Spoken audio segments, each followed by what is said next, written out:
Chapter 40. Heroes come back. 3 months later. Hidden Leaf Village. The Hidden Leaf's gates stand as tall and proud as they always have, looking the same as they always have, and yet they feel so different. A part of Naruto and Hinata had forgotten how impressive a sight they are. Now, after over a year of traveling, they're home with their new extended family. Kotori, Yakimeru, and Shoto look up at the large entrance in awe, with a hint of nervousness. Today is the day they settle in their new home. Today is the day their adventure ends, although a new one will begin. What will it lead to? How will they fare? One way to find out. They step through, passing by merchants and travelers going in and out of the village, encountering shinobi not just from Leaf going about on missions or returning from them. Well, a familiar voice draws their attention to the guard station to the side. As usual, it's Izumo and Katetsu. Katetsu steps forward with a smile. Feels like it's been forever. Hinata bows to them both. We've returned from our mission. Izumo waves. Welcome back, you two. Yeah, it's good to be back. Naruto takes a deep breath and looks around. This place hasn't changed much, huh? Katetsu shrugs. In some ways, no, it's the same place as always, just with more foreign guests. That's good to hear. Hinata smiles. You going straight to report to Lady Tsunade? Izumo asks. Not yet. Gotta get the whole group together first. It's been a long time, not just for us. Hinata looks back to the kids. We'll go to Lady Tsunade soon. Alright. Katetsu nods. We'll be seeing more of each from now on. Stay safe. He waves and moves back to his station as they gang steps fully inside, now soaking in the atmosphere. What do we do now, Shisho? Shoto looks around the unfamiliar village. You said to get the whole group? Yakimeru looks up to him. Yeah, we'll go find your parents first. Naruto grins. Do you know where they are? Yakimeru grips his shirt. For the first time in a year, he'd see his mom, the most he'd been away from her. It's beyond nerve-wracking. Mom, well, not yet. Gimme a second. Naruto brings his hands in front in a meditative state. After a moment, his eyes shine golden, and he takes a moment to focus. As soon as his eyes changed, they revert back to their normal blue. Alright, let's go. He flickers away, and they all follow after him. Hidden Leaf Village's Shorin Ryu Dojo. The distinct sounds of sparring can be heard from within the Hidden Leaf's newest dojo, of the Teshin clan's Shorin style of fighting. The pained and intense grunts of combat, of the wooden floor, being struck with great strength, the almost rhythmic cries of students following their kata. Shoto stands in front of the door, intensely staring at the sign, as if making sure this is actually where he's supposed to be. Naruto places a reassuring hand on his student's shoulder, who takes in a deep breath and opens the door. Inside, as the sounds would suggest, are a group of 10 trainees performing kata to the side. They seem focused enough, although it's clear their attention is also being taken by what's happening to the side. The two dojo masters, Itasaka Teshin and Asami Teshin, are engaged in a fairly heated spar. The husband's hair is tied in the traditional chanmage topknot, but it seems to be ready to fall apart, while his wife's ponytail has very visibly come undone and is lower than where it was originally. They trade blows and kicks with great precision and power, the sound of creaking floor and grunts filling the entire dojo. Naruto chuckles. Guess I shouldn't be surprised. They watch on for a while until Asami finally notices the people at the entrance. Shoto. She immediately runs over to him with a burst of energy, getting down to her knees to hug him. Shoto returns the hug, tightly holding onto her and burying his head in her shoulder. I'm home. Welcome home. Tears begin to flow after her reunion, which Shoto himself is unable to keep himself from joining in. Itasaka turns back in surprise to find his son at the doorway and follows after in a more calm manner than them, stopping just behind his now weeping wife with his arms crossed.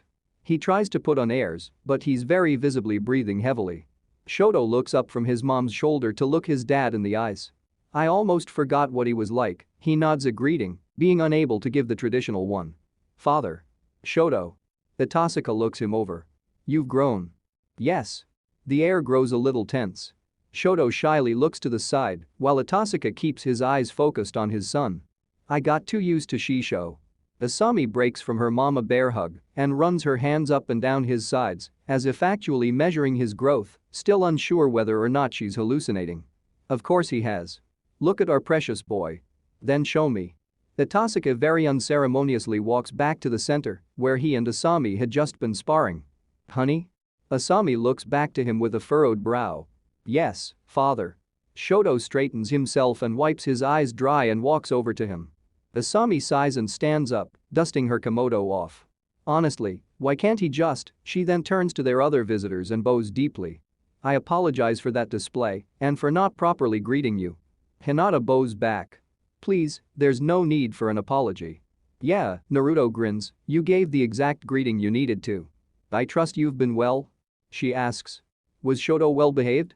"Nah, he's a pain in the butt." Katori chimes into which Yakimaru giggles. Naruto lightly places a hand on her head and chuckles lightly. "Katori, it's not exactly scolding as he knows what those two are like around each other." Hinata giggles. "He's a wonderful boy and a wonderful student. He takes to training quite well and is quick to learn. I'd say in just a year's time he's caught up to his peers who have studied for longer." Asami smiles warmly, unable to contain her happiness. "I see. Thank you for taking him under your wing." Over to the side, Shoto and Itasaka have taken the Shorin Ryu's starting stance. One hand bent with the fist close to the chest and one hand outstretched. Without a signal, they both move at almost the same time. Itasaka tries to deliver a kick to the much shorter sparring partner, but Shoto ducks under it, trying to use this chance to deliver a punch to the bend of the knee and maybe knock his father off balance. The older Teshin, however, is not one to be taken by such an attack and lifts his leg and hops back with his other leg. Stomping hard on the ground, they take their stances again. Shoto forms the hand signs for the jutsu that once brought the Teshin clan to great fame. Earth Style, Earth Spear. To Itasaka and Asami's surprise, now his entire hand up to his wrist turns light brown and gains an earthen texture, where previously only his fingers were affected. Shoto wastes no time in lunging forward. He delivers a series of fast punches which are all blocked, although they still leave quite the sting where they impact against his father's hands. The boy does try to use his smaller stature to his advantage to get close, but the difference in reach is not one easily overcome. Shoto attempts to feint his way through by throwing a punch with his right hand, but also delivers a kick with his left leg. Both are blocked simultaneously, the punch by being deflected and the kick by Itasaka raising his own leg to intercept his son's. Shoto winces in pain as his leg begins to sting, but he pushes through and instead of brings his leg down, raises it even higher, and tries to deliver another even higher kick. Itasaka moves back and lowers his stance, taking a more relaxed position. "I see. You've grown not only in size." He gives a rare and faint smile to his son. "You've taught him much despite not being familiar with our style, Naruto Uzumaki, Hinata Hyuga." Only now does Shoto lower his stance, his skin returning to its usual color. He was very diligent in his self-training. Hinata nods to the boy who can't help but hide his smile. "Now that you've returned, I believe we are to meet with Lady Hokage." Itasaka grabs a towel and wipes himself off. "Yeah, we just got one more stop to make." Naruto ruffles Yakimaru's hair. The Kigatsu family household. Naruto's group makes their way to the next destination, where Naruto sensed a person he was looking for, or rather people. Itasaka and Asami walk with them, having dried off and changed their clothes. They can't help but be impressed at how many people actually greet Naruto along the way and how many people express their joy at his return to the village. They knew his name was well known and respected, but seeing it really drives the notion home. Speaking of home, the group takes a corner and arrives at a more residential area of the village. This particular part of the village is filled with houses rather than apartment blocks that dominate the more central areas of the Leaf. Naruto walks along confidently, as if he's been here many times and knows exactly where he's going. After passing several houses, they approach two in particular. Decently sized two-story houses that are built separate but share a front yard which is decorated with a table to enjoy the outdoors. On said table are a few people that the group recognizes, relaxing and having a few drinks under the warm sun. A young boy with long sandy hair, a bulky man wearing the Hidden Leaf uniform, and a woman with her teal hair tied up in a spiky ponytail. The woman sitting with them on the table is someone they most likely wouldn't have recognized were it not for some obvious family resemblances. Yakimaru takes an uncertain step forward, gulping comically loud. He stares at the woman in front of him in disbelief, only moving when Naruto lightly taps him on the back. When Yoi sees her son, She immediately springs to her feet and starts running. Yakamaru runs to her, tears freely flowing from his eyes. Where previously she could barely stand up or move with much help, she was now moving with great ease. Where her silver hair was previously messy and like straw, it now shines under the rays. Where her eyes were sunken and hollow, they now brim with life. And tears, but that's only momentarily. She skids to the ground and the two embrace each other tightly. "Mom," the boy is barely able to get out even that one word through his tears. "My sweet boy." Yoi repeatedly kisses him on the temple. "You're back." Naruto's group looks on with a smile and stays back a bit to let them have their moment. Look at him crying his eyes out. Shoto crosses his arms. Katori stares right into his eyes with a smirk. "Oh yeah, what a mama's boys, right?" "Shut up." Shoto puffs his cheeks as Asami giggles and wraps her arms around her son, pulling him into a hug. Guren, Gozu, and Yukamaru approach them, waving. "Welcome home, kid." Guren playfully punches him on the shoulder. "Naruto." Yukamaru excitedly hops to him. "Hey." Naruto greets them. "What brings you guys here?" Hinata bows as usual. "I'm glad to see you well." "You, as well." Gozu nods a greeting back. "What we're doing here?" Guren points back to the houses. "We live here, next to Yoi." "So the village accommodated you?" Hinata asks. "Yeah. When we told the Hokage about our family situation, we got in contact with Yoi and told her everything I knew about my mom and uncle. So we've been living next to each other as a family of sorts. Auntie Yoi's been really nice to us." At this point, Yoi and Yakamaru join the group, the boy still clinging onto his mom's clothes. "We're family after all." Yoi smiles to them before looking down to her son. "And now our home can be complete. I'm glad to see you've settled to life here." Hinata looks to Gozu in his shinobi uniform. "And to work, it would seem." The man pats his flak jacket. "It's been oddly satisfying doing honest work." Naruto leans into Guren and smirks. "Don't tell me you're skirting off work and letting Gozu take care of it all?" "Don't be stupid, of course not." Guren admonishes him. "I've just been given leave because of the pregnancy." "Oh, is that right?" Naruto stops. "Wait, what? You're pregnant?" Hinata exclaims, overly excited. "There's gonna be a mini Yakamaru?" Katori chirps. Asami is also overcome with joy. "I had no idea." "Congratulations." "Really?" Yakamaru looks up to her in surprise. Guren chuckles. "Yup. You're gonna be an uncle, kiddo. Better get used to it." She reaches over to ruffle his hair. "Congratulations, you guys." Naruto pulls all three of them in a hug, which doesn't entirely work given Gozu's enormous size. Guren awkwardly laughs and pats him on the back. "Okay, didn't think you're this much of a hugger, but sure." Gozu kind of stands stiff, while Yukamaru is much more than open to hugs. "Then we must hold a celebration for the occasion." Hinata begins making mental plans on what to do for them. Guren chuckles. "Oh, if you think this is surprising." They cock their heads to her in confusion. "You'll see." She smirks. "Now, don't you have anywhere important to be?"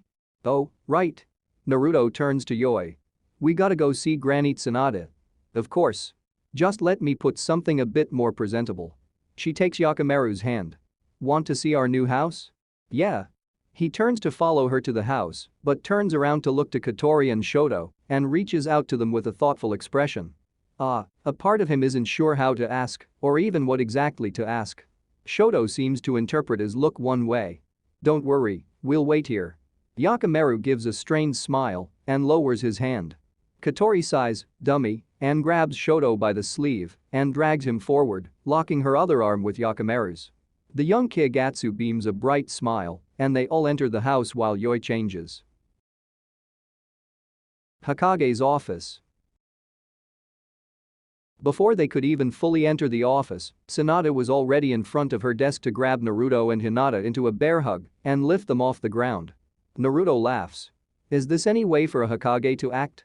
Tsunade lets them down on the ground and laughs. "I'm allowed my moments." She takes a step back and looks them over. "A year and a half, huh? You two have become splendid shinobi and teachers from what I've been told." She turns to get back to her desk as is proper. "It's good to see you back." "It's good to be back." Hinata tries to let it show that her arms hurt from the hug. Naruto leans on the desk. "Granny, what do we gotta do to get the kids into the academy?" Tsunade nonchalantly grabs a scroll and throws it to him, which he catches after it slips from his fingers a few times in a comical juggle. Already done. They're free to enroll at any time. Really? He looks at the scroll. What, did you think I wouldn't have prepared this in advance when I knew you'd be coming home? Give me at least a little credit. I also have another request. He sets the scroll aside for now. I know it's still early, but when they graduate, I ask they be put on the same team with me as their sensei. There's still a lot of time till then, so I plan on working as hard as I have to get to Jonin. Oh, right. Thanks for reminding me. Sanada takes out another 2 scrolls and this time places it in front of Naruto and another one for Hinata, who steps forward to take it. Consider yourselves Jonin effective immediately. Really, Lady Hokage? Hinata looks surprised. Sanada shrugs. I've seen the other villages' reports, how you've handled your missions and how diligently you've worked. I see no reason to put your promotions on hold when every other village recommends you for Jonin. That was easy. Naruto almost seems disappointed. The Hokage laughs. What, did you expect to have to make some grand statement to show your dedication and convince me? Sorry, brat, maybe next time. You should be proud of yourselves, not everyone can earn such high praises from all great villages. She then looks to the kids to the back with their parents. As for you, I know it might take a while to get used to your new lives, so take your time. There's going to be an adjustment period, but something tells me you're going to be fine. Yes, ma'am. They say in unison. She takes out 3 more scrolls, there sure are a lot of them, and motions for the kids to come and take them, which they all do, stepping forward with a bit of uncertainty. Sanada stands up and formally hands them the scrolls with a smile. Katori Uzumaki. Yakimeru Kigatsu. Shoto Teshin. As 5th Hokage of the Hidden Leaf Village, it's my honor and pleasure to officially welcome you as citizens of the Hidden Leaf Village in the Land of Fire. I know you'll do us proud. We will. Katori chirps. Thank you. Yakimeru nods. It is an honor. Shoto bows. They all take a step back with the rest of the adults, a smile on their faces. At this point, the door creaks open behind them. Excuse me, Lady Tsunade, Shizuna's voice comes through. When she enters, she comes to a stop and smiles widely to the old familiar faces. You're back already. It's so good to see you. Naruto and Hinata's faces stand somewhere between joy and utter confusion. Shizuna's previous lithe figure is gone, in favor of a large belly which she has a hand over while holding a folder in her other, very visibly in the later stages of pregnancy. Shizune, what did I tell you about rest? Sanada scolds her aide and friend. I'm sorry, I just had something to drop off real quick. She makes an excuse. Seeing the others present in the room, she nods a greeting to them. You're pregnant too? Naruto shouts out. Shizune shyly rubs the back of her neck. We were hoping for more of a surprise reveal than this, but it sounds like you already ran into Anko, anyway, huh? Naruto and Hinata share a confused look. What about Anko? We ran into Guren. Is Anko pregnant too? Naruto holds his head in an overdramatized show of surprise. Is everyone pregnant? What happened this past year? Ah, I know the surprise is kind of ruined, but why don't we continue this at your new home? You go get yourselves acquainted with the Uzumaki compound, and we'll be there soon, alright? Shizune places the folder on Tsunada's desk and pulls Naruto and Hinata into a hug. We have a lot to talk about. See you there. Sure. Naruto returns the hug. Hinata does, as well. Who's we, precisely? You'll see. When Shizune heads back out, she stops by Yoi for a brief moment. You've been feeling well, I hope. Yoi chuckles. I'm fine, Shizune, you're free to take a break from your doctoral duties. When she leaves the room, Naruto and Hinata turn to Tsunade, who simply shrugs. They'll tell you. Just go home and wait. Is there anything else you require from us, Lady Hokage? Not right now, Hinata, but I do have a proposition for you. It can wait, though. I imagine you have plenty to deal with right now. For now, you're free to go to the new Uzumaki compound to see your clan. She smiles to Naruto. I'll fetch someone to take you. No need.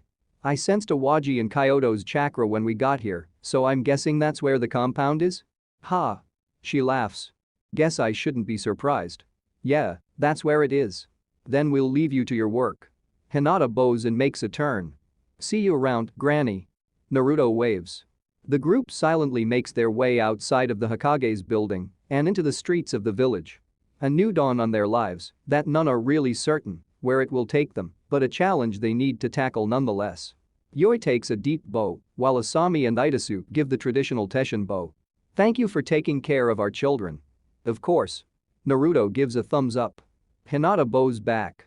Naruto, Hinata, and Katori make a turn to head to the Uzumaki clan district, distinctly in the opposite direction of where Yakimaru and Shoto's homes are. It doesn't escape anyone's notice that the two boys subconsciously begin walking with their teachers. They stop after only a couple steps, but the realization makes them freeze in place. The adults watch them, understanding full well what this means for them. Over a year of being with Naruto and Hinata has come to an end, a year that's arguably formed the people they'll become in the future. Embarrassed, Shoto and Yakimaru exchange a look, both realizing their mistake, and step back. Katori, on the other hand, lunges at them and pulls them into a hug. With tears in her eyes, she blurts out, "We'll still hang out a lot, okay?"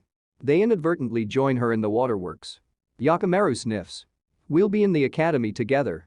And we can still train together." Shoto grips them even closer.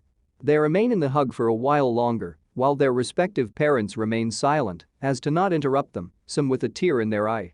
They eventually break off with a firm nod to each other to signal that their team won't be broken so easily and make their way with their parents. Hinata holds Katori's hand while Naruto places a hand on her head. "Come on, let's go home." Uzumaki Clan District. It doesn't take long to find its location, given Naruto's sage sensing abilities already told him where it is. After a relatively short walk from the Hokage's office, they reach a walled-off district within the Hidden Leaf, with walls heavily decorated with carvings of swirls and what appear to be sealing formulae.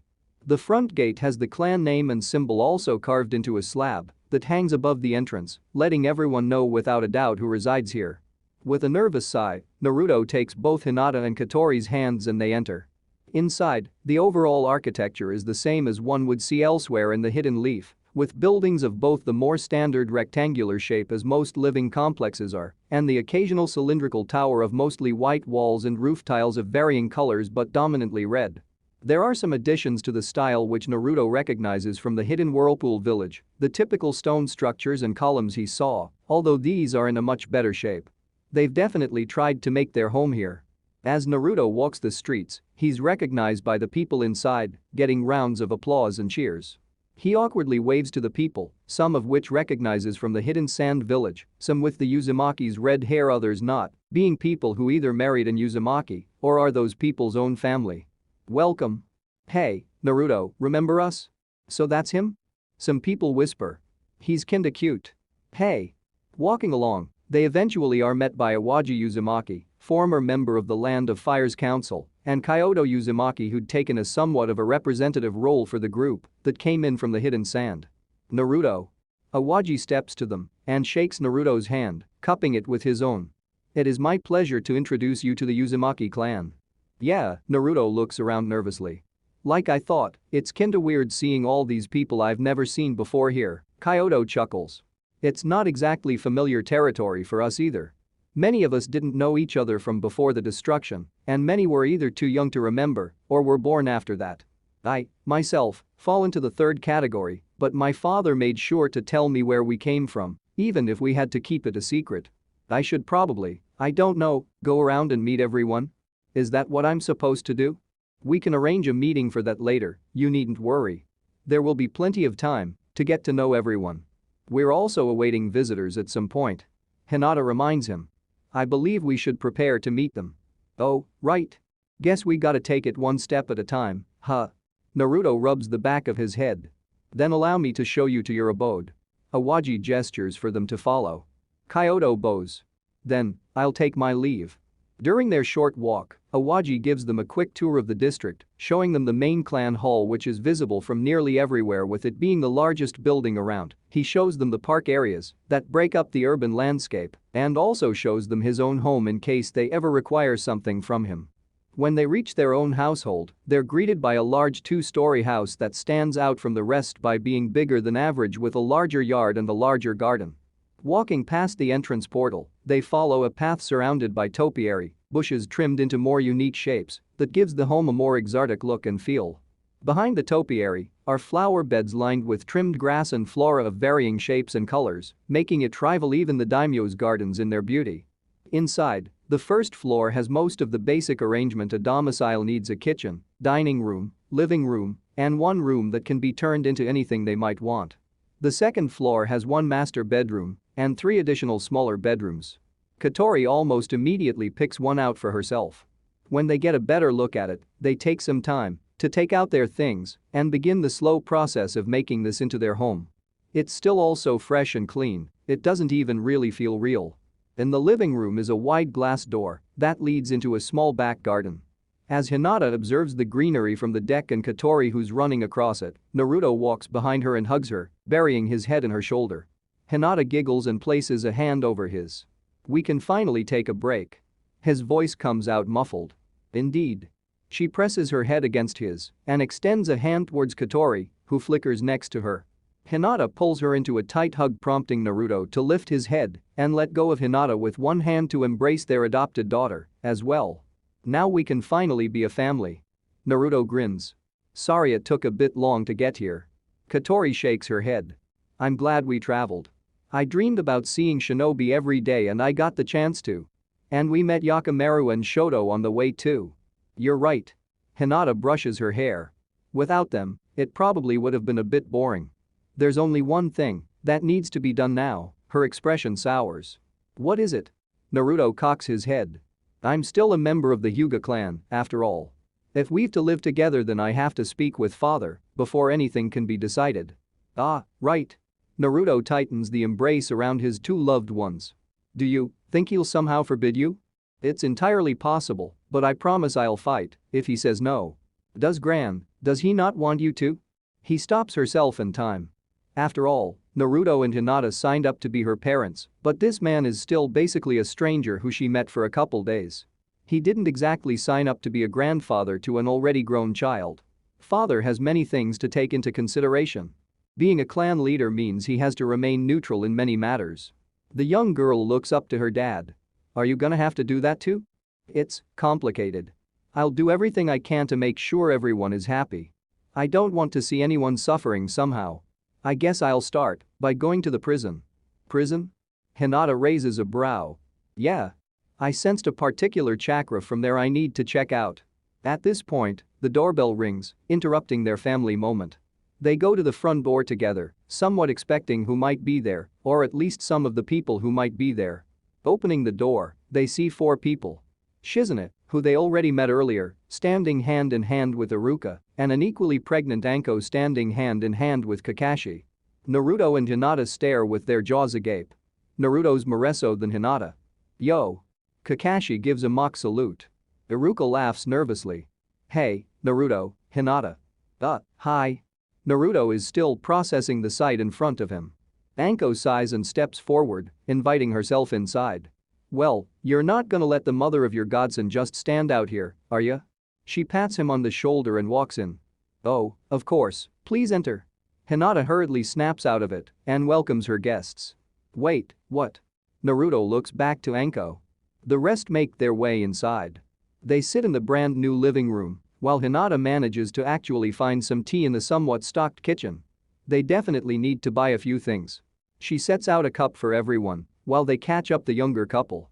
With Iruka and Shizune's relationship starting not long after they left for the village and Kakashi and Anko's actually starting when they met in the land of Earth, the 2 couple didn't spend long to decide they'd wanted long enough and that they'd found the people they needed in their life. Consequently, both Anko and Shizune are 6 months pregnant, so their due dates are extremely close to each other's. Throughout most of the conversation, Katori has her ear pressed against either of their bellies, trying to sense a kick. "Ah. I felt it." She pulls back and grins to Shizune, who pats her on the head. "He's been kicking a lot lately. We wanted to tell you the news as soon as you got back, although it seems like you happened to find out early." Iruka explains. "No, it's still a surprise. But a good one." Naruto stands up and hugs Iruka and Shizune, who happily return the gesture. "I'm so happy for you." He then turns to Kakashi and Anko and hugs them as well. Anko squeezes him exceptionally tight, while Kakashi's is more loose. "Do you know if they're boys or girls? Do you have names picked?" Hinata presses her hands together in excitement. Iruka nods. "Yeah, we do." He places a hand over Shizune's stomach. "His name is Shihei." Anko leans on Kakashi's shoulder. And her name's Azuki. Azuki and Shihei? Katori coos. So cute. I can't wait to meet them. I'm gonna need to remember how to be a big sister. That's actually something we wanted to talk to you about. Shizuna looks to the other three who nod in agreement, apparently having spoken prior and come to some sort of agreement. Naruto. Kakashi leans forward and looks him directly in the eyes. I'd like to ask you to be the godfather of our daughter. Me?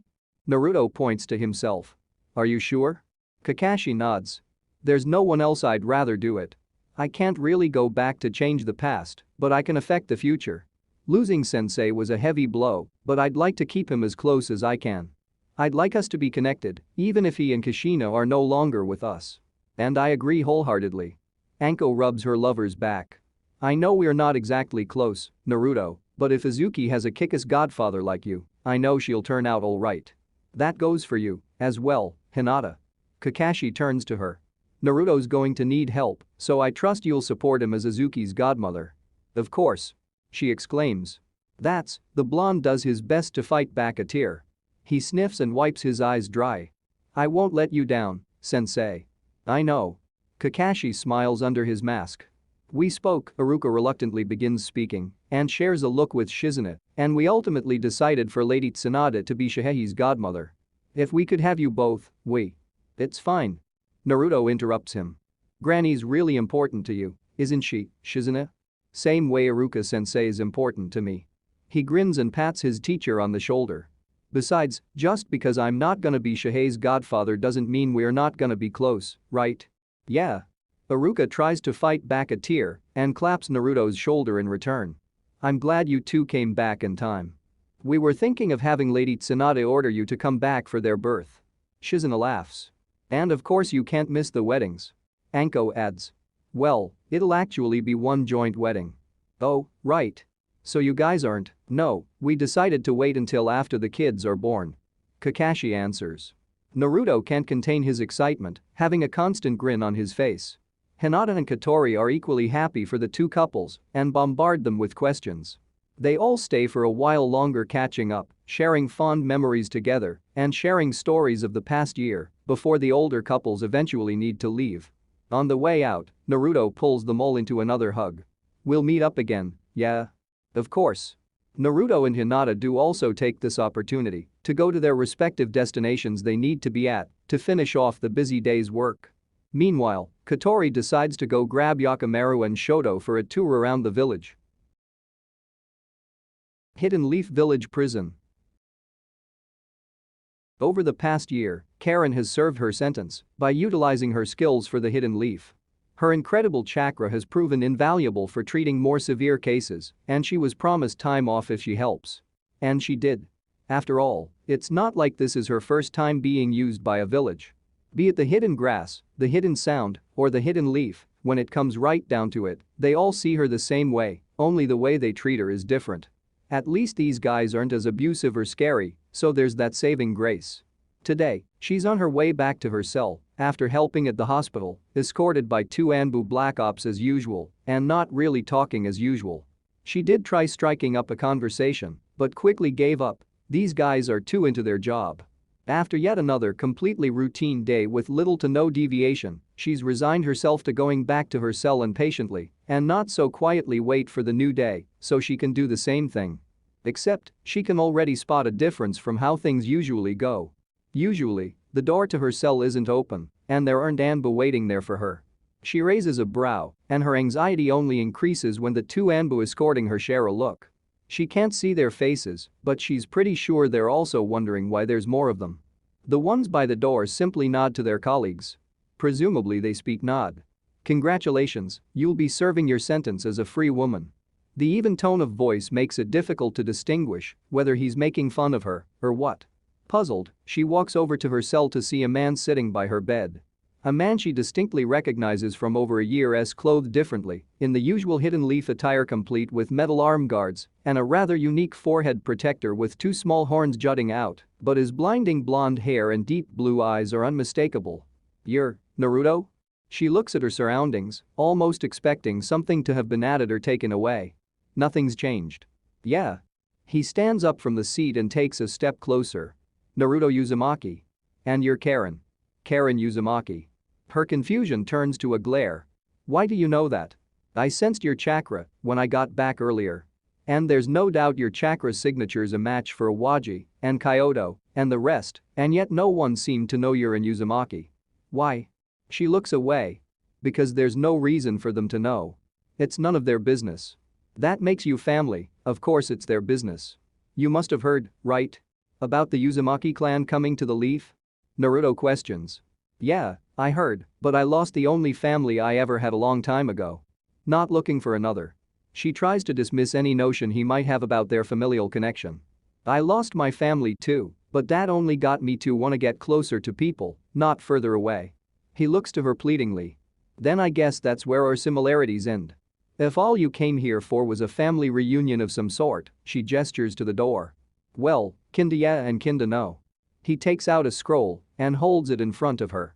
I talked to Granite Sanadid and she agreed to let you free, on one condition. Of fucking course she sighs. What is it? He brings the scroll closer to her, looking her in the eyes with a serious expression. Come be part of the Uzumaki clan. Help me in leading it. She stares at him for a moment before bursting out in laughter. Me? Help you lead?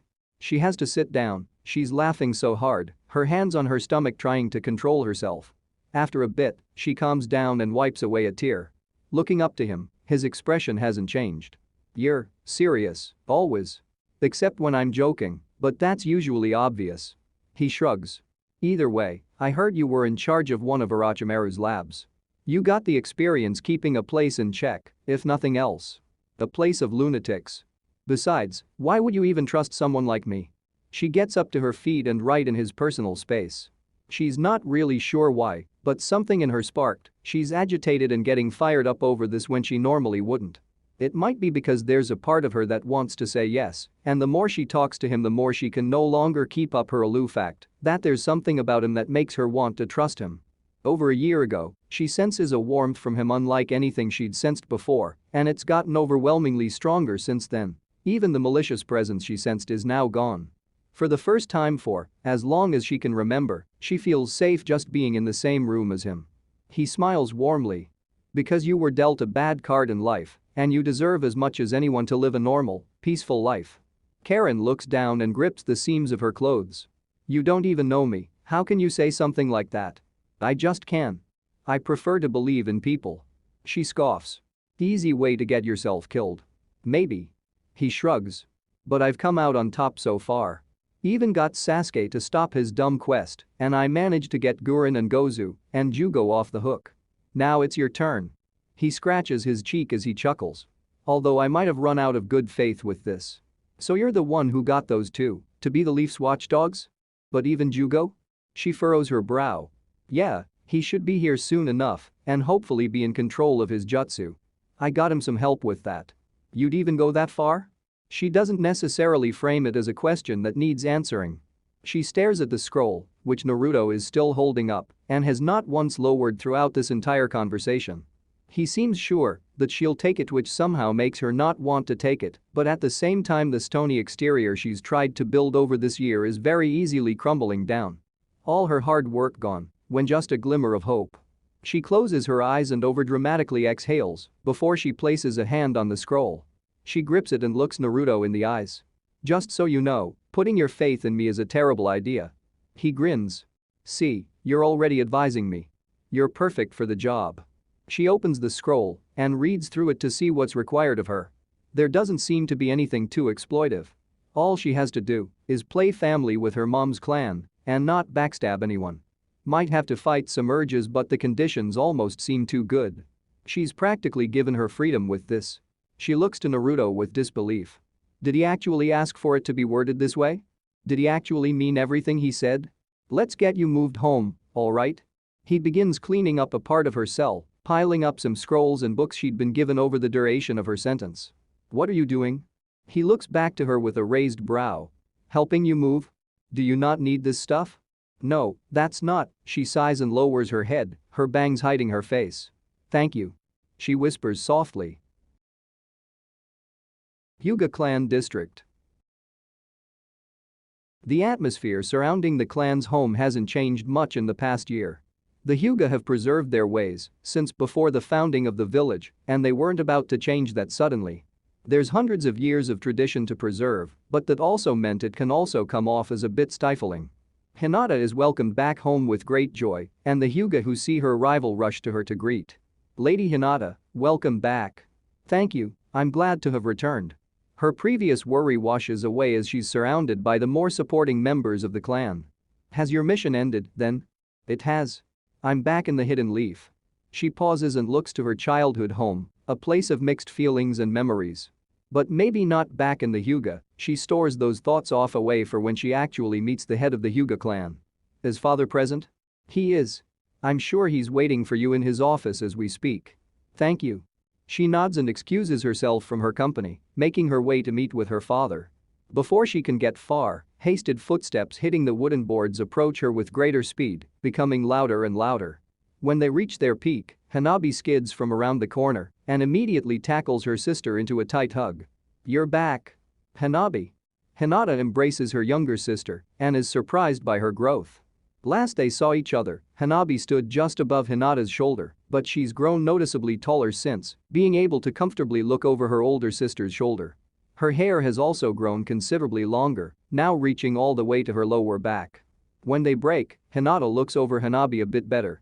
"You've grown so much." Hanabi grins and spins in place, her yellow kimono swirling with her. Her long hair twists with her, showing it tied with a ribbon in the back, in addition to the two strands that frame her face and reach all the way past her chest, also tied with pink ribbons. "Right? Aren't I cute?" Hinata giggles. "Shouldn't the boys be saying that about you?" Hanabi grumbles. "They would if they weren't all such cowards." "Are you sure you're not scaring them off?" Hinata raises a brow. "Of course not." The young Hyuga protests. "Say, are you on your way to see father?" "I am, yes. I must announce my arrival, after all." Hanabi takes her hand and begins leading her to the office. "Come on, we can see him together." They go where they typically find their father. Part of Hinata is glad that Hanabi met her and helped her calm down a bit just by being here. They stop in front of the wooden screen door and Hanabi announces their presence. "Father, elder sister has returned. Enter." Hiyashi's voice resounds from inside. Sliding the door open, they both enter and see the clan head going over some paperwork at his desk. When he turns to look at them, a faint smile adorns his usually strict visage. As is customary, the sisters sit down Caesar style in front of his desk. "Hinata, welcome back. It's good to be back. I hope we're not interrupting." She acknowledges the current writing in his hand. "Ah, not all. I'm simply going over some things for the next clan meeting. Things are about to change in the Hidden Leaf with the presence of a new clan, but I suppose I don't need to tell you that." Hinata breaths in, lightly running her fingers over pants as a substitute for nervous fidgeting. "That's actually what I wish to speak to you about." Hiyashi raises a brow. "About the Uzumaki?" "Yes. I would like." Her chest tightens as she tries to find the proper words. She lightly shakes her head. "No. Father, henceforth I shall live in the Uzumaki compound with Naruto Uzumaki." Hanabi audibly gasps, holding her hands over her mouth. Hiyashi sets aside his document, freeing up the desk in front of him. "I see. So you've decided, then?" "I'm in agreement." He nods. "You are?" Both his daughters say in unison. "Naturally. The Uzumaki name are one recognized throughout the entire shinobi world, and if they have the ability to regain their renown, they will be a valuable ally to the Hyuga. If a union is to be made, then we also must begin negotiations and preparations post-haste." "Yes, of course." Hinata puts on a smile, one she had to train herself to put on for years, to hide her emotions and present herself as a diligent daughter. "If there is no issue, I shall take my leave." She begins to stand up, trying her best to hide her expression from her family. Her smile can only stay up for so long. "Sis," Hanabi wants to comfort her sister, but is aware of the situation. Her words most likely won't make a difference. "Of course," Hiyashi continues speaking, "that is what I must say as clan leader. As a father, it pleases me you've found happiness." Hinata freezes while she's in the middle of standing up and stares at her father, the corners of her eyes watering. "I can't say that I'm proud, as I sadly had nothing to do with your growth. In fact, I'd say that your growth was in spite of me." He lowers his head. She straightens herself. "No, that's not true. The reason I was able to look forward was not something malicious. It's quite all right, Hinata." Hiashi stands up to his feet and walks over to his daughter. He brushes her long locks with a sorrowful smile, a gesture he's never shown her in all her eyes. I've had the opportunity to reflect on all that I've done to you, and to Hanabi for that matter. I owe you both an apology. Father, Hinata leans into her father's hand. Hanabi stands up as well, and Hiashi motions her to join them, wrapping an arm around her back. I'm glad you've found your home, Hinata, and that you've grown into such a wonderful woman and splendid shinobi. That you two have remained close despite my attempts to pit you against each other. I know I'm late, but I promise to be more of a father to you. With tears in their eyes, they both hug their father, who embraces them tightly. They spend a few more minutes as a family for what feels like the first time in an eternity. They later opt to sit on the deck overlooking the garden, a cup of tea in hand, and a pleasant atmosphere overtaking the stiffness that they felt before. What do you intend to do now? Hiashi takes a sip. I'm not entirely certain myself. I've not had a clear goal for the future in a while, but going to all the different villages, living among the people there, and going on missions with them, it's made me look at our newfound peace in a different light. I wish to preserve it, for all our sakes, so I intend to speak with Lady Tsunade. I wish to take on a more official role, perhaps work together with the other villages in some capacity to ensure we don't stray from our path. That's certainly a goal worth pursuing. I do believe Lady Tsunade and the other Kage have something in the works for better relations. You may speak to her about your candidacy. She nods. I will. Hanabi, sitting on the railing, swings her legs back and forth, enjoying her tea. How were the other villages like? Not much different from our own, in the ways that matter. They're all close and cherish one another, and they too see the value in our alliance.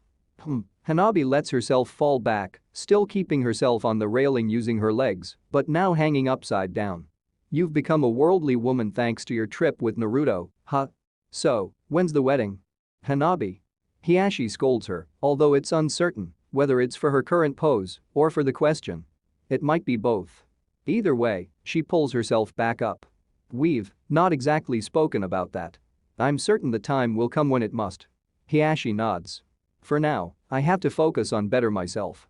Hinata finishes her tea and stands up. I intended to speak with Lady Tsunade at a later time, but there's no use in waiting. I'll go before she leaves her office. She bows to her family before departing. We'll speak again. I'd like it to be with Naruto, as well. And Katori.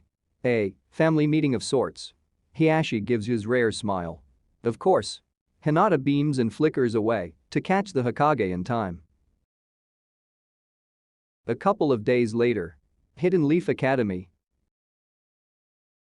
The time has come for the Uzumaki, Kigatsu, and Teshin families to officially enroll the children in the academy.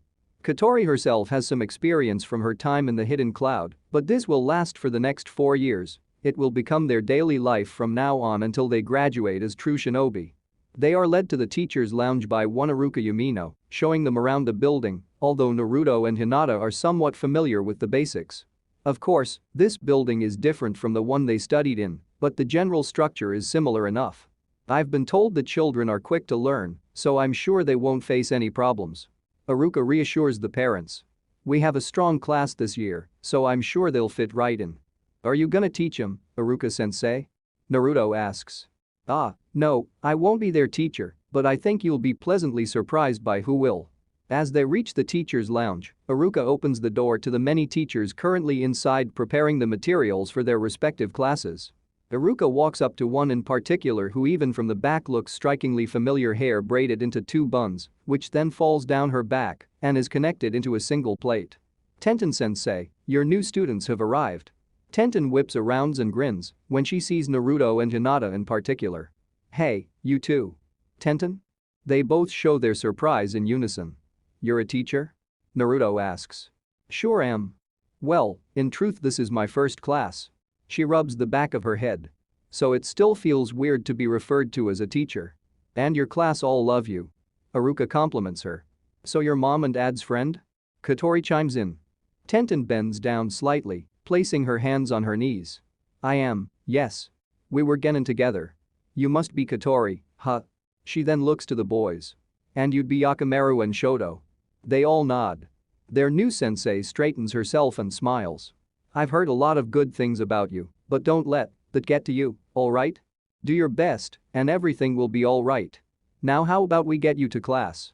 Yes, sensei. They answer in unison. Yoi turns to Iruka and bows. Thank you for facilitating us, Iruka-sensei. Yes, we appreciate your assistance. Asami gives her gratitude as well. There's no need, really. It's our duty to ensure the kids are well taken care of. Yoi smiles. Perhaps, but this is not a future I ever envisioned for us when we lived in the capital. This means more than I can express. She kneels down and brushes Yakimaru's hair. Listen to your sensei, alright? She kisses him on the forehead. I will. Asami pulls Shoto closer. I'm so proud of you. Don't give the others kids too much trouble. Of course not. Don't worry, Auntie Yoi, Auntie Asami. I'll keep these two in check. Katori puffs out her chest. Like you even can. Shoto huffs. Hinata chuckles and pats her adopted daughter's head. We leave them in your hands, Tenten. Will you be alright, Katori? Yeah. We got this. The girl pumps her fist. Alright, then we'll leave you to it, alright? Naruto leans down to give her a hug. We got an important day today. We'll see you when classes end. We'll definitely meet up later, alright? Tenten mimics drinking from a cup. Definitely. With that, the parents take their leave, allowing the kids to be introduced. Naruto and Hinata excuse themselves for their respective important meetings. Hokage's office building. The official administrative building that the Hokage operates from is also where basically every administrative meeting that's of import to the village takes place. Besides the Hokage's office, there's the council room for the Hokage and their advisors to discuss matters in a bit more privacy. There's also the meeting room, where the clan heads meet, and another meeting room that have been given a new purpose in these new times. The last two are where Naruto and Hinata are headed to respectively. Walking down the corridor, Shikamaru leads them both to their designated meeting places, with Naruto holding some kind orange cloth. Today's meetings are really more of a formality than anything, so don't expect too much from them. To begin with, you're both still new to your positions, so take this as a chance to better acquaint yourselves with the atmosphere and the people you'll be working with. The advisor explains. You sound so formal. Naruto chuckles. But you'll be one of the people we'll be working with, right? Well, in a way. I do take an advisory role, but the clan meeting is for the clan leaders. If my opinion is needed, I'll give it. Hinata cocks her head. But are you not the head of the Nara clan? Shikamaru shakes his head. No, I'm not. Because I took the role as the Hokage's personal advisor, I have to keep myself in a neutral position and think of the village's issues and interests as a whole. If I have to also think of the Nara clan's personal issues and interest, that creates a conflict of interest. I see. I wasn't aware you'd stepped down. Man, clan things are already sounding complicated, and I haven't even gotten there. Naruto grumbles. Shikamaru chuckles. Don't worry, you'll get the hang of it. Also, what's that? He points to the cloth in Naruto's hands. Oh, this? Just a little something I picked up. Shikamaru raises a brow but doesn't question. He stops at one door and nods to Hinata. This is your stop. The clan hall is a bit further down. Thank you, Shikamaru. She bows to their friend and classmate before turning to her boyfriend and giving him a light hug. Good luck. You too. He leans down to kiss her on the forehead before they part ways. Shinobi Union Hall. The Shinobi Alliance may be what won the Fourth Great Ninja War, but the Shinobi Union is what currently keeps the peace alive and well. With the project of sending shinobi to all the other great villages proving to be a success in keeping positive relations, the Kage made the decision to take a step farther. At its core, the Shinobi Union is a program for ambassadors. Shinobi from each village who take on the responsibility of representing their village and their best interests by living full-time in another hidden village. This does require one to practically uproot their life and change everything they'd known, but many jumped at the opportunity. Currently, in the Hidden Leaf's Shinobi Union Hall, 5 figures await the arrival of the last. Kakashi is present in a more advisory role to ensure the meeting goes smoothly and to assist with any question that may arise about the meeting. At a round table, 5 chairs stand proudly, each adorned with the symbol of their respective hidden village. From the hidden stone, Itten sits rather laid back and has visibly relaxed thanks to the identity of his neighbor. I'll be honest, I was relieved when I heard you're also here. It's really better to work with people you know you work well with, huh? From the hidden mist, Kiri laughs and offers a brotherly handshake as the two war buddies grip each other's forearm. I was relieved too. This is all new to me, if I'm being honest. Me too, actually. Itten gives a nervous laugh. So you two are friends then? From the shinobi exchange? The woman on Kiri's right turns their attention. From the hidden cloud, Karui sits with her back firmly against a chair and leaning on the arm rests, her long red hair lying over her shoulder so it doesn't get trapped. From the war, actually. Kiri corrects her. We were together in the commando unit. I see. So you were with Amoy then? She smiles. We were, yeah. You know him? Itten asks. We're teammates, actually. Or, I suppose we were. She shrugs. You don't really stop being a team just because you're apart. The woman on Karui's right chimes in. From the hidden sand, Tamari sits with her legs crossed and her fan resting by her chair. I suppose you're right. Karui chuckles. As much of a pain as he is, he's basically like a brother. At this point, the final figure enters the room. Hinata walks in and bows to everyone gathered in the room. I apologize for keeping you waiting. Kakashi smiles and motions to the empty chair engraved with the symbol of the hidden leaf. Not at all, we're still technically early. Hinata takes a seat and smiles warmly to those gathered. It's wonderful to see you all again. Kiri chuckles. I didn't expect to meet again so soon. So you're the Leaf's chosen, huh? Tamari smiles. Kakashi goes around the table and places a folder in front of each of them. Now then, I'll go over the basics for today. Whatever questions arise, feel free to ask right away. The ambassadors nod and the meeting commences. Clan Hall. The clan heads have also all gathered and are waiting on the newest head of the newest clan to make his entrance. Sat at a rectangular table, the leaders are split evenly on each side, with the Tsunade sitting in the central position with a view on everyone. On the edge of the table is Choza Akamichi, 15th head of the Akamichi clan. A man of great stature and wild red hair, he easily overshadows anyone else in the room. Next to him is Ino Yamanaka, 18th head of the Yamanaka clan.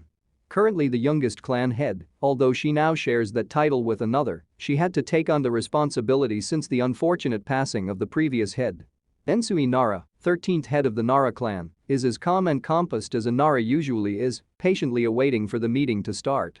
The dark green markings under his eyes give him a rather lazy appearance, which can be considered a trademark for the clan, but he's certainly nothing short of attentive. Shibi Aburama, 13th head of the Aburama clan, is the picture of calm as always. The only indication that he even moves his head is the ever-slight twitch of the tassel that hangs from his sunglasses, if one can even see it from his high-collared coat. The person next to him is really the exact opposite. Suma Inuzuka, 19th head of the Inuzuka clan, sits rather impatiently with one foot raised on the chair and being used to rest her elbow. On the opposite side of the table is Hio Shimura, 16th head of the Shimura clan. An older man that shows her experience with her cold expression and focused gaze. The right side of her head is shaved, but whether it's by choice or because of the scars that cover nearly the entire right side of her head, it's difficult to say. The rest of her long black hair rests over her left shoulder. Tasaku Saratobi, 17th head of the Saratobi clan and eldest son of the third Hokage, is an older man with short brown spiky hair and a goatee that ends with a pointed tip at his chin. A scar running through his lips interrupts his facial hair as the tissue hasn't allowed it to grow back. Fusuma Senju, 16th head of the Senju clan, is a young woman with a long brown ponytail, a strand of white hair running through the entire length. She's resting her elbows on the table and has her chin atop her intertwined fingers, occasionally gazing at the door. Hiashi Hyuga, 13th head of the Hyuga clan, presents himself as dignified as he always does, remaining motionless and calm as can be, not allowing his feelings or emotions to show. The seat next to him is currently empty. As with the rest of the chairs, the symbol of its clan is engraved in the backrest, this one being a swirl within a circle. They all turn to the door when they hear two sets of footsteps approaching. The doors swing open with Shikamaru Nara entering and making his way to his position by the Hokage's side. After him, Minato Namikaze enters the room. In his shock, Choza jumps from his seat, hitting and slightly shifting the table's position. Is something wrong? Naruto's voice fills the room. He looks around nervously, wondering whether he did something wrong. When Choza blinks, he instead sees Naruto standing by the door. Dressed in the standard hidden leaf uniform, metal arm guards with a plate going over the back of his palm, A forehead protector with two small horns from the sides, and over his flak jacket, a Haorian orange coat with a black flame pattern at the hem. For all intents and purposes, he's a modern version of his father. Ah, no. Choza blinks and shakes his head, sheepishly sitting back down. His cheeks are reddened from his sudden outburst. My apologies. Hiashi leans forward on the table. It's quite all right, Choza. He looks to Naruto with a smile. I believe we all saw it. The general mood around the room lifts as the rest of the leaders take a more relaxed pose. Sanada smiles. First head of the Uzumaki clan, Naruto Uzumaki. She very deliberately raises her voice to make a big deal out of it. Please take your seat. End of chapter 40.